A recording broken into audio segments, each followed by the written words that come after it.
Disrespect is something we all come up against sooner or later. It can shake us, frustrate us, and hit us deep. But what if we could handle it differently? Through the eyes of the ancient Stoics, we can learn how to master the ancient art of handling disrespect with grace and confidence. So in this video, we're counting down the top 10 Stoic strategies used when facing disrespect. That way, you can handle life's curveballs with more poise, strength, and serenity. Since confidence ends up being a lack of fear in the things we're not necessarily so great at. So, as always, I challenge you to stay with me until the end, as true strength is forged and built in moments like these. And if you're interested in maintaining your peace and continuing to elevate your mindset, consider subscribing. Let's get started. Coming in at number 10 of this saucy Stoicism countdown, numero 10, keeping your calm and remaining unshaken. One of Stoicism's foundational teachings is this: it's not the events themselves that disturb us, it's our perception of them. As Epictetus put it plainly, people are not disturbed by things but by the views they take of them. So when someone disrespects you, try to remember, it's not their words or actions that harm you, it's your judgment of those words and actions that truly resonates and persists. Why? Because people's disrespect typically tends to be a lot more about them, their mindset, emotions, and worldview than it is about you. So, take heart, as their perceptions and presuppositions definitely don't define your worth, as keeping this principle can help you stay calm by preventing someone else's chaos from rippling into your inner world and disrupting your inner peace and self-respect. Coming in at number 9 of this saucy Stoicism countdown, numero 9, reflecting on yourself and looking inward. A key Stoic habit that's fruitful is reflecting on the daily, as the ancient Stoics all believed that the quality of our thoughts inevitably ends up shaping the quality of our lived experiences. Tim Tebow once said, "I'm just grateful for everything," and I think that's the best way of starting and finishing my days, because it just keeps everything in perspective. So, when faced with disrespect, look inward first and ask yourself, is there any truth in what was said or done?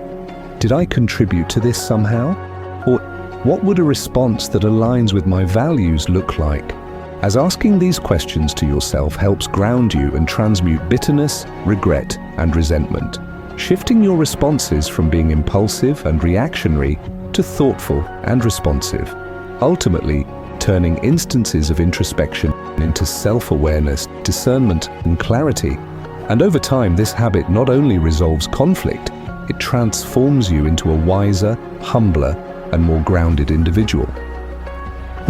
Coming in at number 8 of this saucy Stoicism countdown, numero 8, learning to pause and hitting the brakes when flustered impulses can wreck clarity. Seneca warned us, whenever you are angry, be assured that it is not only a present evil, but that you have increased a habit. Which is why the ancient Stoics emphasized the importance of learning how to pause. This pause becomes your power, because it creates space to respond with wisdom instead of being pulled into the intensities of the emotional undercurrents, where in that space you can choose a path of dignity over destruction. Chris Pine once said, "The only thing you sometimes have control over is your perspective. You don't have control over your situation, but you have a choice about how you view it. So, when disrespected, don't just react, breathe, step back, and let your emotions settle before choosing your next move." Coming in at number 7 of this saucy Stoicism countdown, numero 7, having empathy and avoiding dehumanizing individuals. Disrespect often stems from the disrespector's own wounds, insecurities, fears, or ignorance. While this antidote doesn't excuse their behavior, it does make it less personal. Epictetus taught us to seek not the good in external things and to seek it within ourselves, as empathy stands as Stoicism's secret weapon. Why? Because it softens the edges of our anger and helps us step into the other person's shoes helping us see beneath the surface. This shift in lens can turn outrage into compassion and help you with responding and not reacting, which is vital for those who are more vulnerable to being emotionally reactive.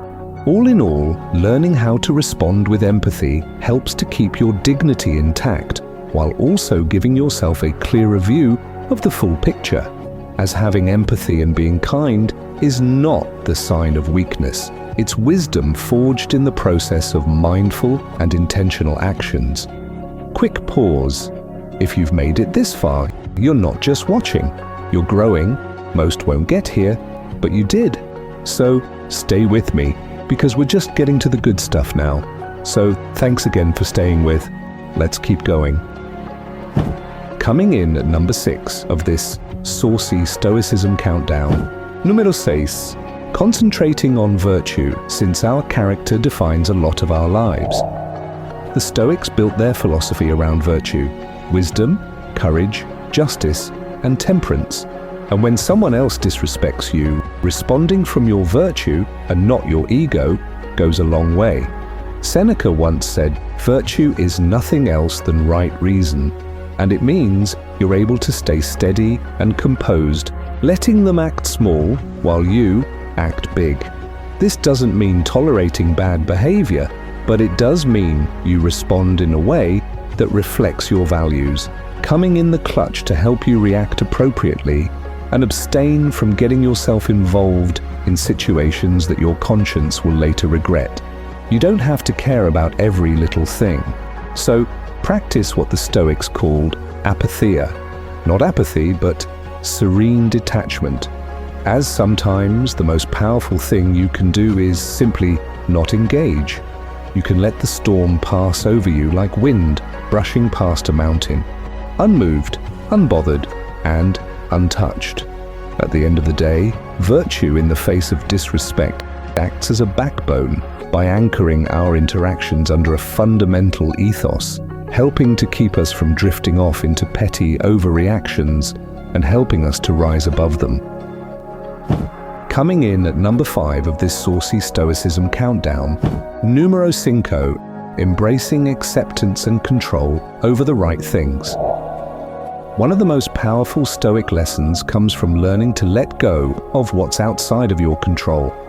Epictetus said, "He is a wise man who does not grieve for the things which he has not, but rejoices for those which he has."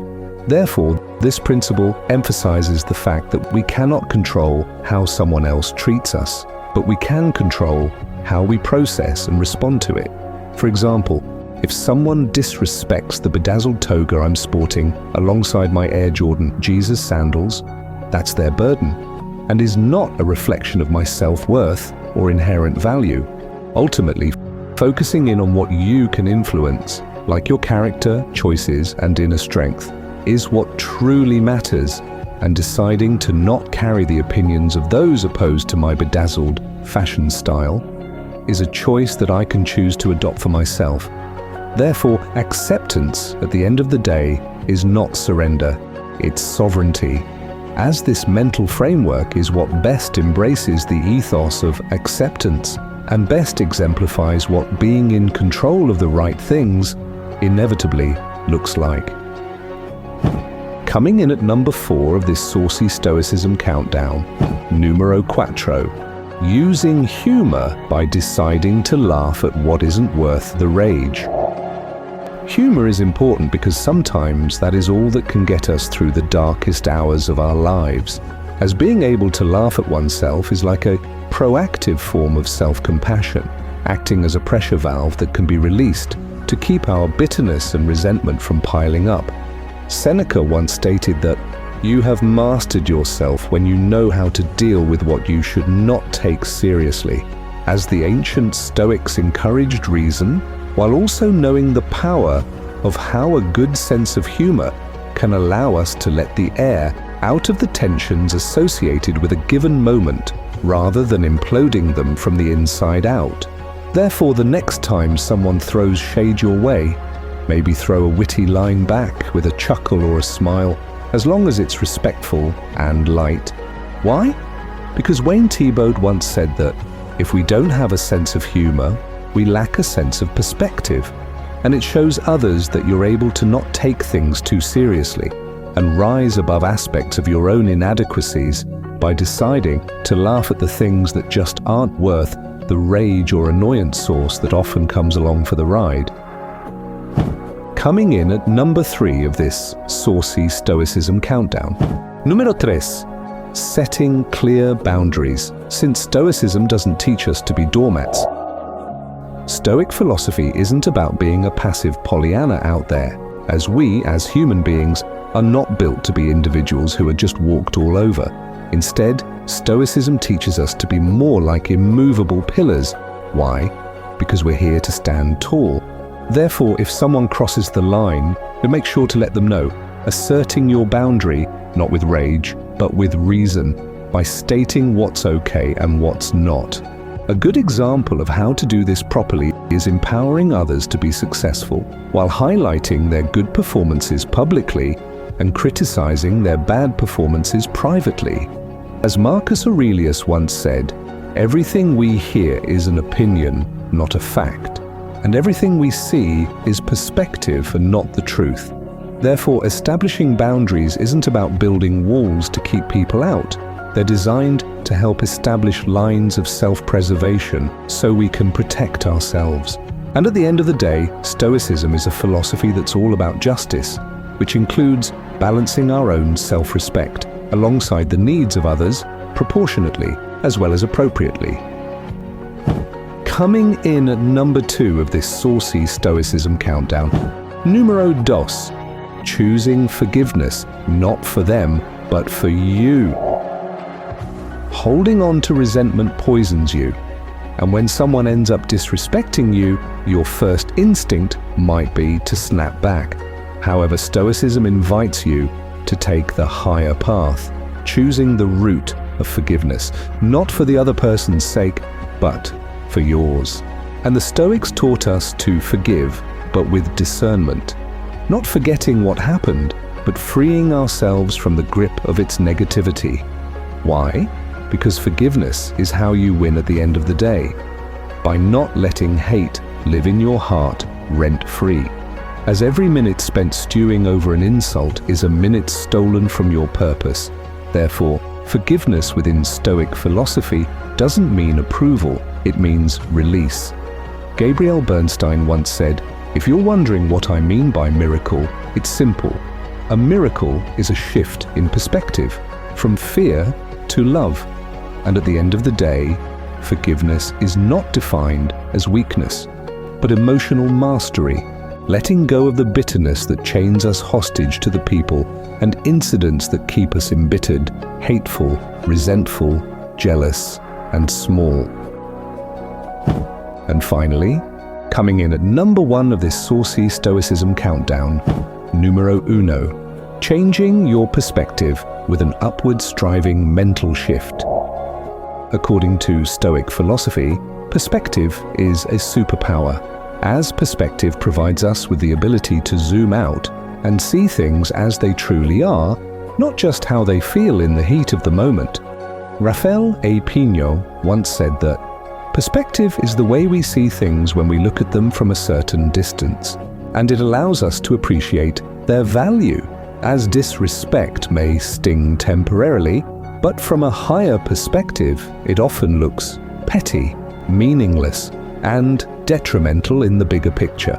Therefore, reframing the situation and asking ourselves, is this really worth our peace and energy, can help us refocus and dial in on what truly matters. Dr. Jordan Peterson supports this notion, as he suggests pursuing what is meaningful and not what is expedient, which is a means of attaining an end that is convenient and practical, but possibly considered improper or immoral, as the right perspective can make the impossible all of a sudden seem possible. Like how Marcus Aurelius frames insults and disrespect from his perspective lens, suggesting that when we wake up in the morning, to tell ourselves that the people we'll be dealing with today will be meddling, ungrateful, arrogant, dishonest, jealous, and surly, yet none of them can hurt me because they cannot degrade me unless I allow it. Therefore, every insult can be framed as an invitation to build thicker skin, not letting the disrespect break you, and instead letting it build you. And when you master your perspective, like Marcus Aurelius did with his framing of intolerable people, insults and disrespect just end up losing their power. Where, in conclusion, disrespect ends up becoming something that you cannot control, but how you respond to it. That's where our freedom truly lives. And these 10 Stoic themes outlined in this video can help you stay rooted, calm, and unshaken, no matter who or what tries to rattle you. So, which of these Stoic principles resonated with you the most? Feel free to leave a comment below, and don't forget to share this video with someone who needs it. Until next time, thanks again for watching. Stay up, stay blessed, and I'll catch you all on the flip side.